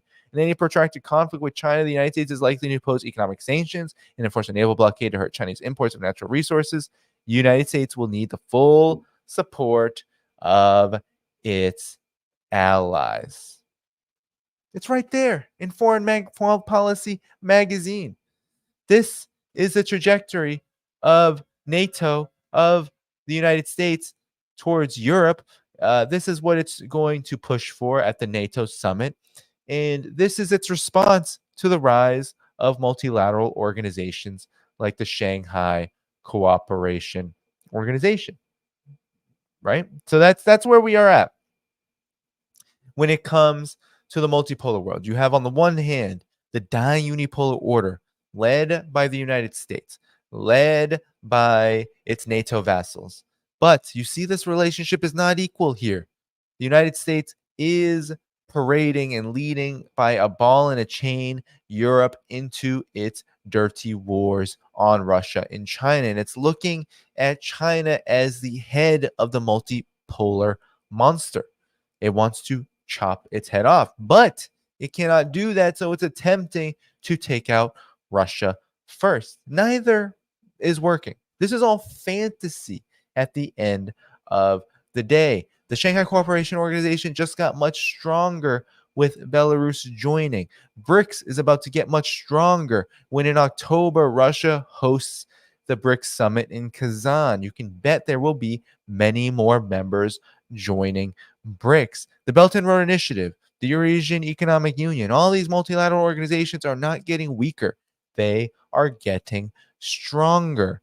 This is the emerging multipolar world order. It is here now, and the United States cannot arrest it. But what they will do is they will continue to concoct more and more scenarios where the United States drags Europe, drags NATO into a war that they cannot win. That is what they will do. And why will they do that? Because they have nothing else. They have no other options. Look at how much detail Foreign Policy magazine put into an absolutely ridiculous scenario that would bankrupt Europe and destroy the global economy. Imagine all of that time with no consideration of the consequences. Europe needs China. China has an economy that is unsanctionable. Russia's economy has proven to be unsanctionable. And if Russia's economy is not able to be sanctioned successfully, what do you think is going to happen with China? We are already seeing it. I was just in China. I'm going back to China. I'll be there in August. What we are seeing is, if you go to China, we see China becoming more self-reliant and also embracing the world in a manner that is leaving the United States behind in every single area, from de-dollarization and independent financial mechanisms to development of new industries like high technology, renewable energy. Go to China, you will see all the renewable energy is there. They're not relying on the United States. When the United States says we're going to put 100% tariffs on Chinese electric vehicles, China will condemn it. But then they'll say, hey, we have a market. We have many markets. If you don't want them, we have the world that wants them. If the EU wants to go down your suicidal path with you, well, there's the rest of the world, right? There's the rest of the world. There's so many opportunities for the sale of these cars. And why is that? Because the Chinese government invests in them and allows them to thrive as an industry. And that's the case with all of China's burgeoning industries. That's why China's economy is successful, regardless of a slightly slower growth that the Western media cannot stop talking about. China continues to develop in areas that are critical to the future of this planet, and its leadership in the multipolar world is unquestionable. And it's not going to stop. It's not going to stop.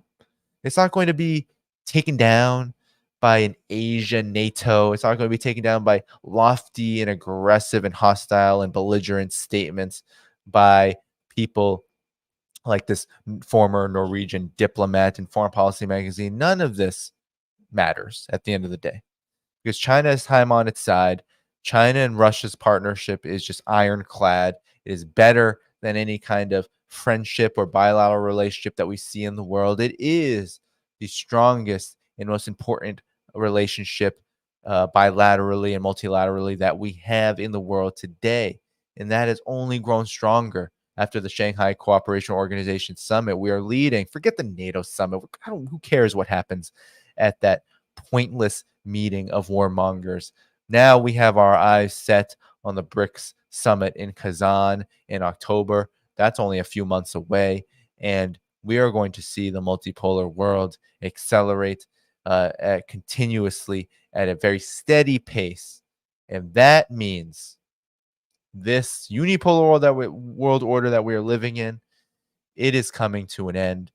And that is something worth holding on to hope for.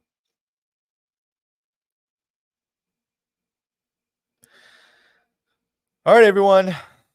Something in my eye. All right, everyone. That's it for the stories for tonight. We had a great stream here. All right. We still have 2,000 plus here, 2,300, 2,400.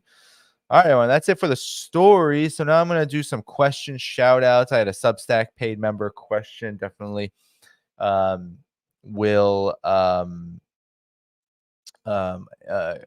get to that. And I'll get to the super chats. Okay. And yeah, let's announcements. Okay. So first, announcements. I'm back.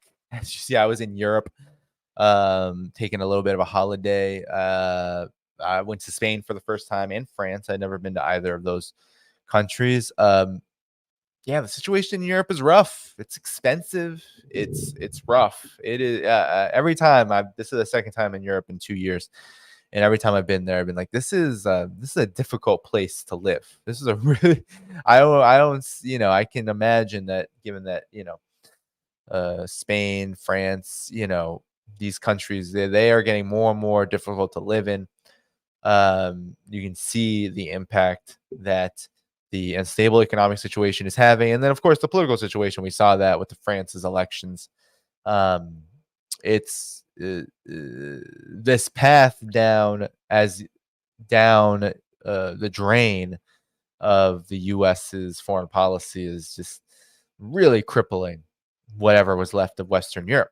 Nonetheless, I want to talk about announcements as I'm back now. So I do have a lot of streams set up for the month of July, and there'll probably be more coming, honestly, as I continue to work. But first, July 9th, I believe Dr. Jill Stein, presidential candidate here in the United States, will come on to talk about the larger international issues, her campaign's position on them.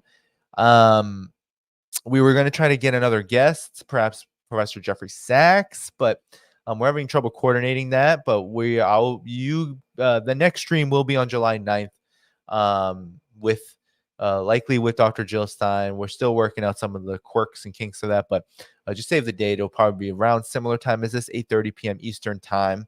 Okay. So we should have a great conversation there. Then on the 10th of July, the very next day, I believe, is that the 10th? I believe so. Scott Ritter will be back on the show. Okay.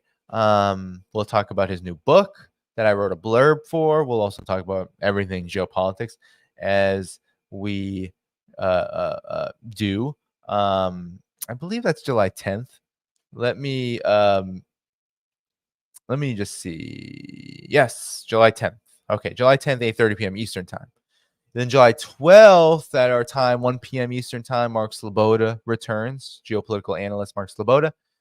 July 16th, Ali Abanima, the executive editor over at Electronic Intifada, joins to talk more about the resistance, etc. And I think that's all I have confirmed just yet. I'm seeing if Pepe Escobar will be coming on the 18th. Not sure yet. I have to wait for that confirmation. Then I'll be going in. I'll probably have someone on. I'm working on some guests for the Netanyahu visit to Congress to talk broader about the implications of all of this. Okay. And yeah, and we'll just keep going from there. I have a lot of people I also just have to get back to try to set things up, but I don't want to forecast anything else. But those are what we have. Okay. That is what we have on deck for announcements as to what's happening with this channel. And then let's get to shout outs, and then I'll do a question from a Substack member. That's the only question I have tonight. But let's do some shout outs. Okay, here we go. We have, who do we have here? We have Connie Reed, Desert Mantis moderating tonight. Okay. Do I see any YouTube members here? I like to shout you all you guys out first, moderators and YouTube members. Let's see. No, I don't see any YouTube members in the chat tonight. In any event, let's see. Let's see who I want to shout out now. The who do I want to shout? So of course, all Patreon and Substack paid contributors. I just want to give a really heartfelt thank you. Your support helps keep this channel growing. Those of you who support on PayPal, on Buy Me a Coffee, I know there's some monthly subscriber or two on Buy Me a Coffee. Of course, all the YouTube members. It's a great community here for those. Usually there's more than a few YouTube community members who are YouTube membership folks here. But in any event, thank you from the bottom of my heart for all the support. Now, we're going to get to the super chats. We have Hussein Brazil, who's a member. Welcome, Hussein. I didn't see you in the chat, but you did give super chats. Thank you, Hussein. Thank you, Hussein. Thank you, Hussein. God bless the eminence people. Yes. And then we have Catalina Blues, free the world from Israel. There's not. Yes. Yes, indeed. KFD. Yes. Thank you so much for your super sticker. And then we have Emblemed Fate. Will ANC in South Africa teaming up with the successor apartheid white supremacist party DA affect BRICS? And welcome back, Danny. Hope your trip was well. Thank you. It was well. It was a little too, to be frank. I mean, I like going to Europe. I like taking, breaks. That's great. But it was a lot, we were with my wife and her friends, and I had a lot of fun, but it was a lot of travel. It was, they wanted to do the whole like bouncing around kind of thing, see it as much as you can. And I was just like, damn, it's hot. I'm tired. I just want to chill. But it was a wonderful trip. I can't complain. I'm a very lucky person for being able to go on it, and I had a lot of fun, but I am glad to be back. And then you said, will ANC in South Africa teaming up with the successor apartheid white supremacist party DA, I think it's the Democratic Alliance, affect BRICS? I don't think so. I don't think it'll affect. Here's the thing about BRICS. It's not going to affect South Africa's membership in BRICS. If South Africa were to pull out of BRICS, it would really, all parties will be hurt by that. What I mean by that is that once you join a multilateral organization like BRICS, there better be a real legitimate reason for pulling out. There really isn't a good one, right? It just doesn't benefit anybody. It certainly doesn't benefit BRICS, but it doesn't benefit South Africa to weaken its ties with the most important economies in the world. Look at what happened to Javier Milei, that absolutely, dim-witted, libertarian fascist, whatever he is in Argentina, pulled out of BRICS. Well, how's that going? How's Argentina's economy going? Not good, not well. So South Africa, its leadership, no matter how reactionary it is, outside of the ANC and outside, of course, forces like EFF, those forces outside of it, like the Democratic Alliance, they did gain in the elections. It is a bad thing for South Africa. To pull out of BRICS would be a bad thing for the Democratic Alliance. So if they pull that move, if they make that move, well, I don't think it will help South Africa, and I don't think it'll help their chances in future elections. But nonetheless, it is possible. So it could hurt BRICS, but I'm going to say it's not going to hurt it in the short term, certainly. Now I want to get to a question from a Substack member. So for all of you who are not aware, I do run a Substack. Okay, and I can put that link in the video description, but it's always in I can put it in the chat, but it's always in the video description. All right.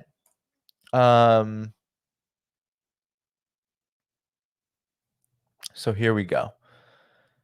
We are going to show this comment now, but you can find the Substack in the video description. If you want to become a free member, you can also become a paid member annually, both on Substack and Patreon. People tend to like those. I do have articles there and archive because I do write as well, not as frequently as I used to. And I also do promote my live streams, etc. on there. So if you go there, you will see that you get access, and it's just a good community, a good place to follow my work. The question is, where is the solidarity in the EU countries with Viktor Orban pursuing diplomacy and ending the Ukraine conflict peacefully? I would expect many opposition leaders in their respective countries like France, Czech Republic, Greece, and Austria to be pushing for an end to this NATO conflict as their economies collapse and social unrest increases. This despite the political pressure from ruling elites to silence and censure such pragmatic opposition, says Mike Durkin, a paid member on Substack. Thank you so much, Mike, for your question. Now, this is a good question. My answer to it is the European Union has always been a force subservient to the United States' diktats. The United States is the empire, it is the hegemon, and the EU is the vassal. It's always been like that. I've always said that the European Union, regardless of the benefits, and we can't say that over the course of the period of the European Union, there have been some benefits, right? It is very convenient, right, for there to be seamless travel on those old so-called fast trains. I've taken a few of them. Let's just say they don't hold a candle to China's high-speed rail trains that go about 100 miles per hour faster, 100 kilometers per hour faster. But it is very convenient to be able to take those trains and to be able to go seamlessly without high levels of security and all of this. It is good for commerce. It is good for people-to-people stuff. It is good for that. But that isn't to say that without the European Union, something like that couldn't exist anyway at a different multilateral level. So my position has always been that the European Union is a faux integrationist model. That is why it is failing, because actually it is not about integration of Europe, and it's not for the benefit of Europe. It is for the benefit of the United States. And the EU just acts as if it's an integrationist model for the benefit of Europe, but the opposite is actually true. So my position is that Europe will be much better off in a model like the Belt and Road Initiative, where China doesn't pull the strings of the countries involved in it. It isn't trying to control the economies. It isn't trying to control their foreign policies, their domestic policies, what they do, what they consider to be human rights, what they consider to be their values, etc. No. Go to any Belt and Road country. Do you think China is dictating what Greece does politically? Is it dictating what Belt and Road countries such as Uzbekistan, right? What they're doing politically? No, it's not. Why? Because that's a waste of time for China. It would be a waste of resources. It would be a waste of time. And why? Because its interests aren't in dominating. Because dominance won't bring China what it needs, which is to be more integrated with the world. The United States, though, sees the dominance of Europe as very much aligned, as I have shown in so many programs, very much aligned with its interest of containing Russia and China, because its foreign policy is driven by imperial interests, by the interests of empire, by the need to dominate other countries so that its corporations, its dollar system, its banks, its military are all favored and are all put above the interests of the people of the respective countries that find themselves under the diktats of the U.S. empire. This includes Europe, And it always has, but much more now than ever. So the EU is a faux integrationist model. It is a fake integrationist model. It is not about integration, and it never really was, even if it was playing at this. This is why it's falling apart. It's not because, oh, the resurgent right wants to just go isolationist. Bull. It is all garbage. I was hearing friend of the show, Richard Medhurst, on his program talk about the true and genuine politics of the French National Rally Party, right? And he was talking about its commitment to Israel. Does that sound isolationist? Does it sound isolationist to absolutely oppose any kind of idea of a Palestinian state? No. An isolationist, a true isolationist position would be to let whatever happens over there happen and stay out of it. No, that's because the isolationists, the so-called rightists, whatever you want to call them, they're called all sorts of names, far right, Eurosceptics. They're not. What they are is they're just their own brand of empire that they want to promote, right? Those folks who pulled out the Brexiters. Are Brexiters for peace? Haven't seen it. I haven't seen it. And that is, are they for a multipolar world? No, haven't seen it. The same thing happens in the United States. A lot of people think, oh, well, Donald Trump, he's anti-interventionist. Becomes president, he's very interventionist toward China, right? It's all a ruse. It's all about jockeying for what is the best way to manage and dictate empire. And so that is why the European Union will not come to will not come to the defense of Hungary. And a lot of people have problems with Viktor Orban and his politics and the right. Like that, his politics are not my politics. I would never pen an op-ed in Newsweek saying NATO is for peace. That would not be how I would frame a peace position with regard to Ukraine.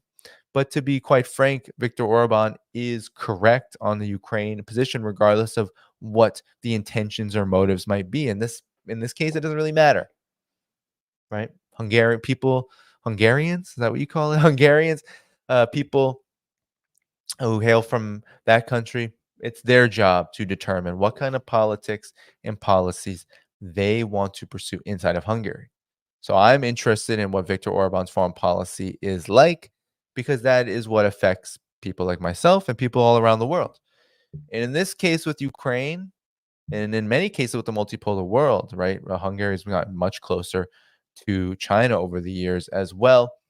Hungary is on a better path than it had been on since the fall of the Soviet Union. And that is something that we should all be at least, hopeful about.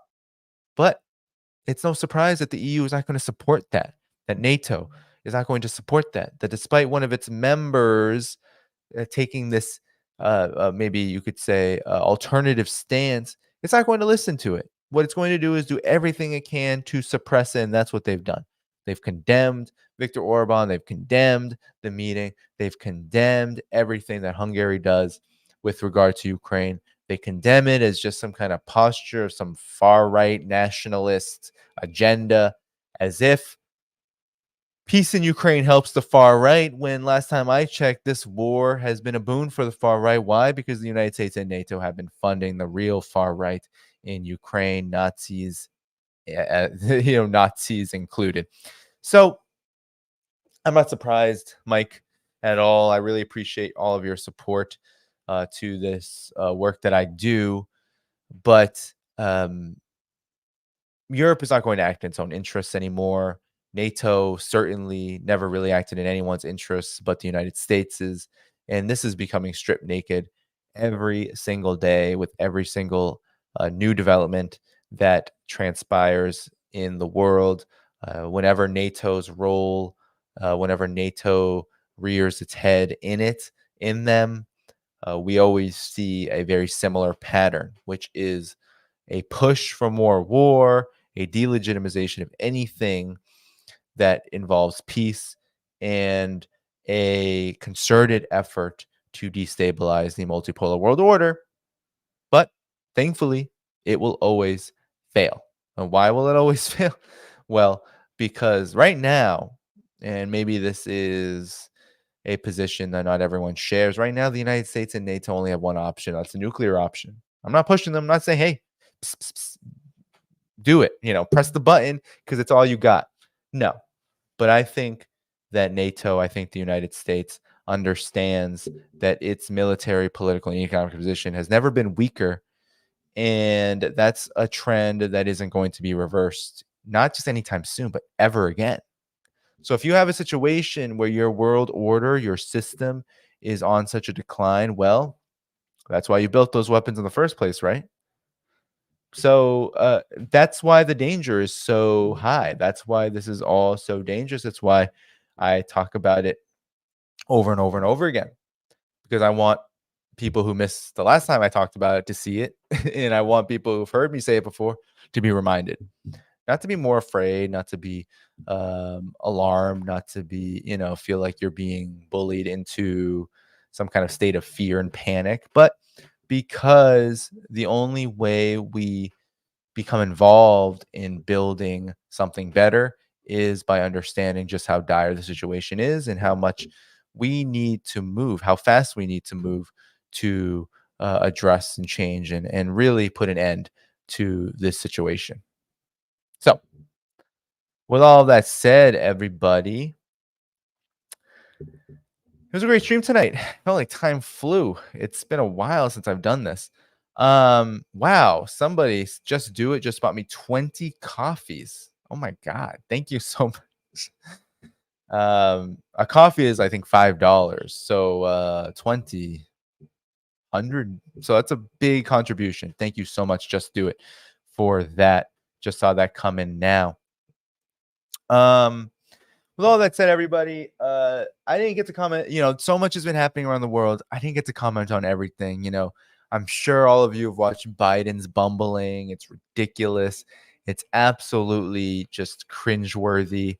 Right. He had this terrible debate. Terrible debate. People really want me to watch it. I didn't watch it. It was just really, really bad. I really wanted to find, I can't find it now. Oh, I know how I can find it. So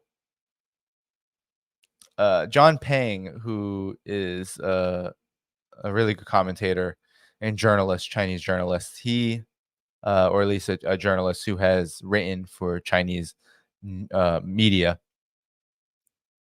he played this from George Stephanopoulos. Okay. I just want to play it for you and just make a quick comment, because I'm not going to cut. Look, I'm sick and tired of elections. The Le Pen, the Keir Starmer, the Biden are going to be replaced. Look, Biden has always been, oh my God. How long has it been since we've known Biden has had issues cognitively? It's quite clear.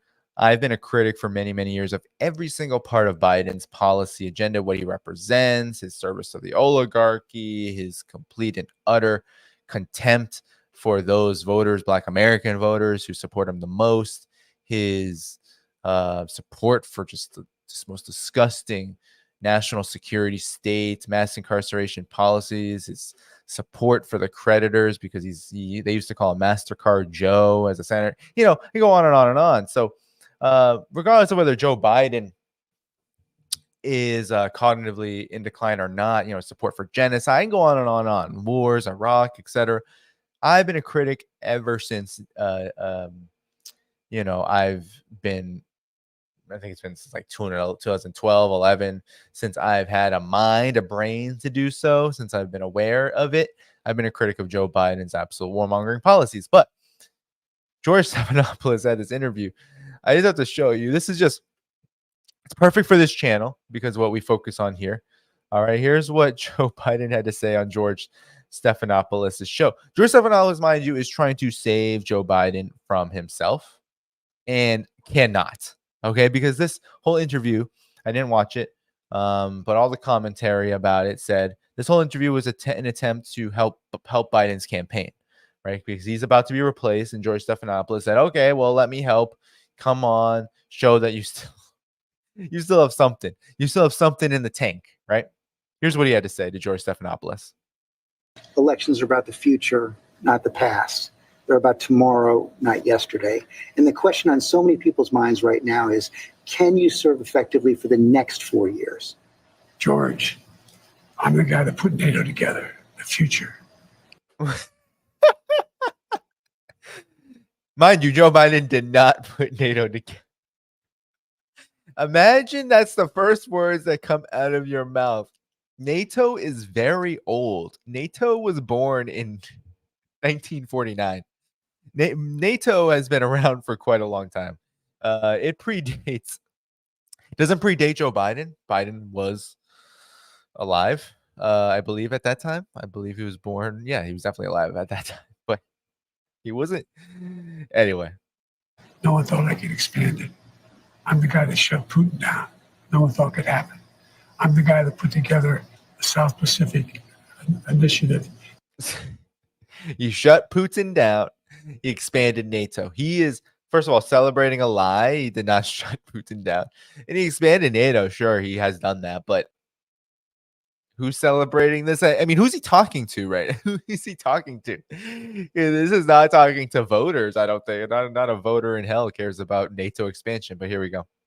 With AUKUS, I'm the guy that got 50 nations, out, not only in Europe, outside of Europe as well, to help Ukraine. I'm the guy that got Japanese to expand their budget. So he's bragging about Ukraine, which is a defeat. Now he's bragging about Japan expanding its military budget. It's a budget. He doesn't even say military budget, which he really should. Expand its military budget to beyond 2% constitutionally. Yeah. The Biden administration can credit that. All of this is terrible. Credit for AUKUS. What does this have to do with you looking like you are cognitively there? Most people, even if they support most people understand that while the president is the commander in chief, let's be honest, U.S. foreign policy is not just determined by the president. So none of this is clearing the air here. But he's trying to look tough. He's trying to look big. He's trying to look, but he sounds just as senile as ever. The first thing that comes out of his mouth is, I'm the one that put NATO together. And then talking about everything, his whole foreign policy, his whole terrible warmongering foreign policy, just putting it out there as if it is a net benefit. No, he's talking to only the voters, only the people that will already vote for him.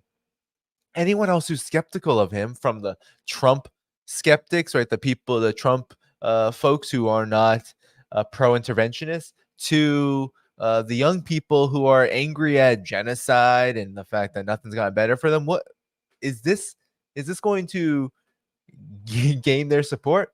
Hey, yeah, you didn't get student debt relief. That got nixed.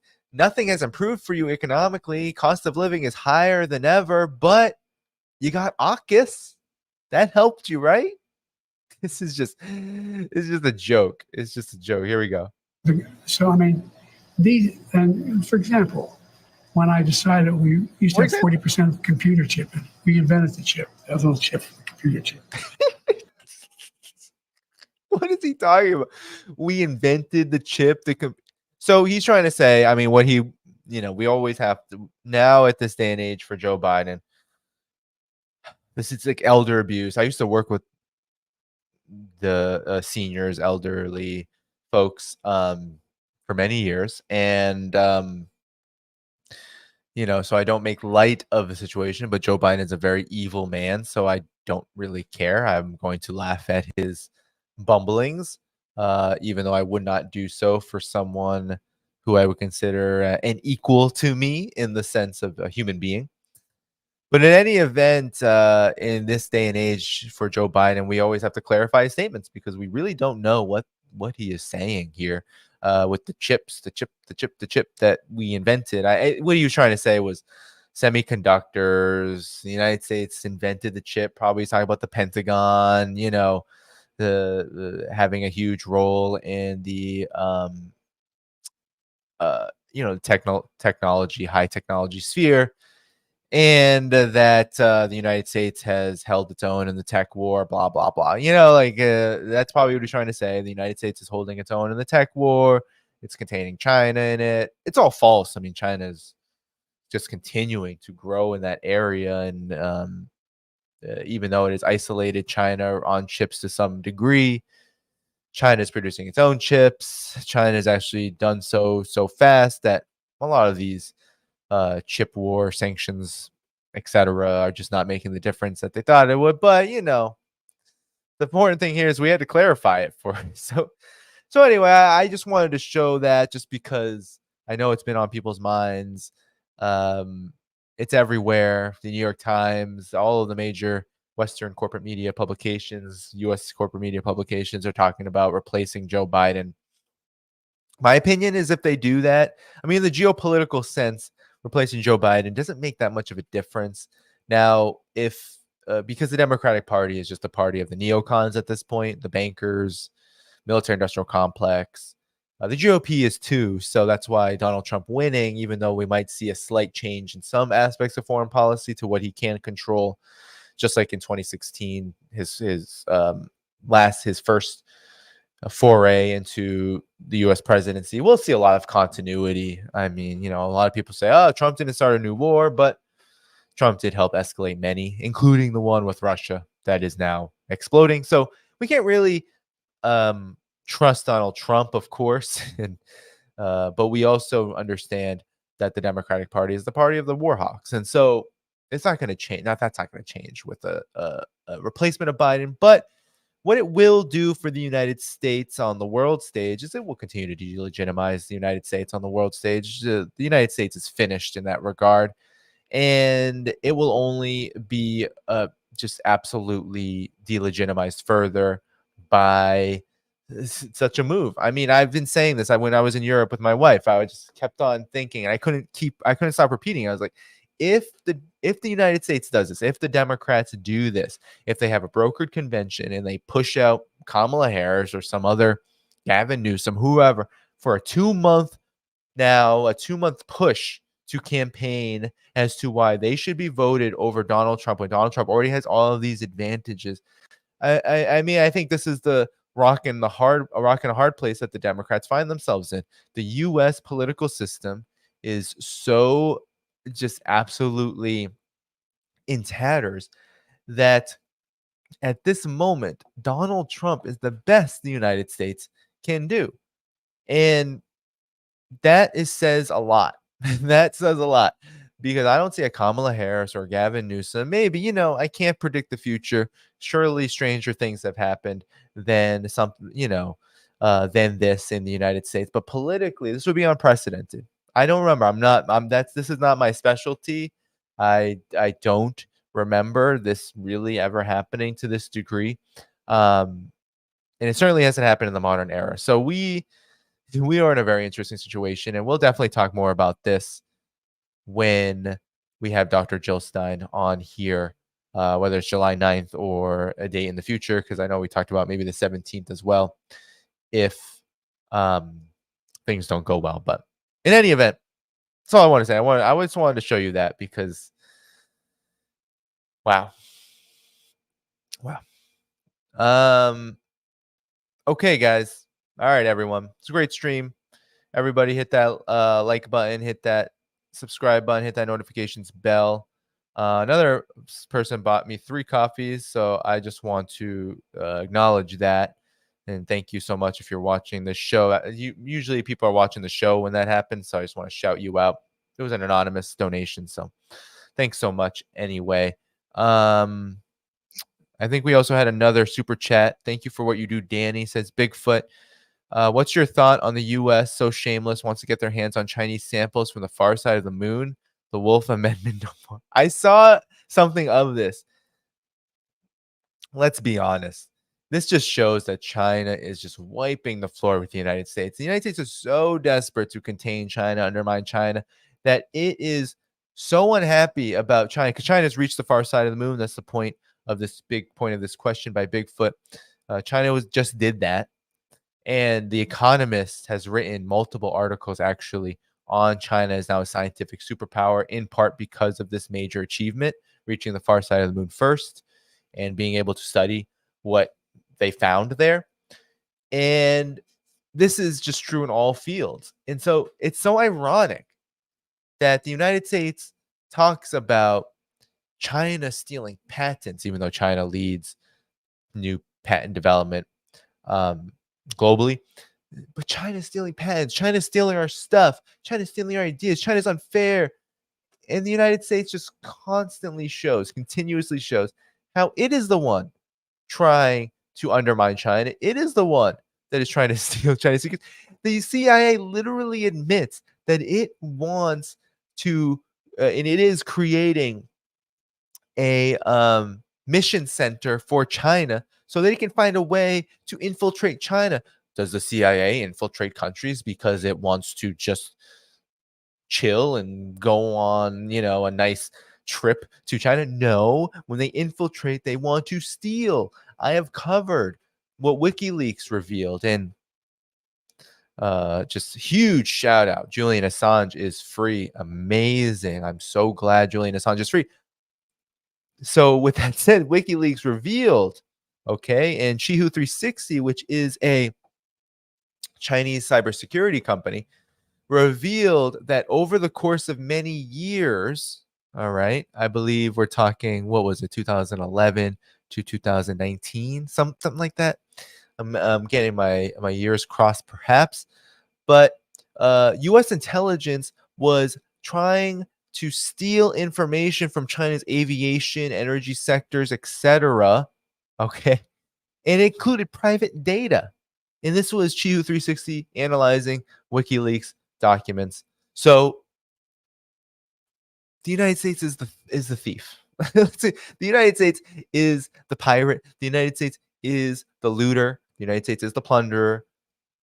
Let's get it through our thick or thin or whatever skulls. If we live in the collective West, just know that you live in the epicenter of the thief. You are in the world's the global thief. That's the system. It's a global system of looting. And to think that they don't want to do that to China, it's ridiculous. And this just shows how pathetic it's gotten. I mean, it's because they can't compete.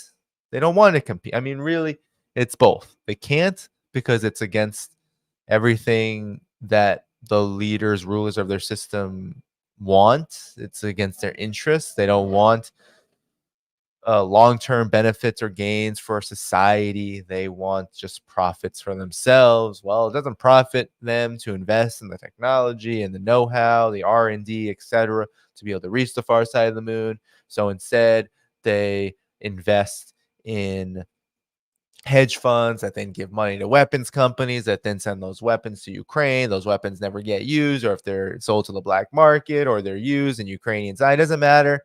The result is the same. Profits for the weapons contractors, profits for the shareholders of these hedge funds, on and on and on. So my thoughts is that the U.S., yes, Bigfoot, shameless, absolutely shameless.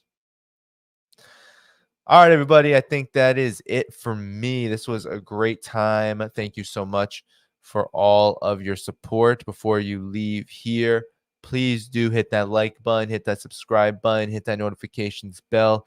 When you are in the video description, do go to Patreon and subscribe, patreon.com/DannyHaiFong. You can subscribe annually. That's the best way to support this channel here and help keep this work sustainable. Substack also has annual options. You can become a YouTube member monthly. That is also a very fine option. All these options you do get perks, you do get communication, you do get the ability to ask me questions. As you saw, I did answer a Substack question today. I also do early notifications as well as some exclusive content when I'm able to get it up. But all of this is really to support this work. So I hope that you are able, if you can, that's amazing. But of course, everyone is appreciated here. I will be back likely July 9th. Hopefully, I will have more information soon about, just waiting on some more confirmations about special guests. I am going to, whether it's July 9th or not, it's going to be Jill Stein soon. Okay. And then we will move from there to July 10th, Scott Ritter, July 12th, Mark Sloboda, July 16th, Ali Abunima, and then we move on from there. All right. So take good care, everybody. I will see you all again very soon, and good night.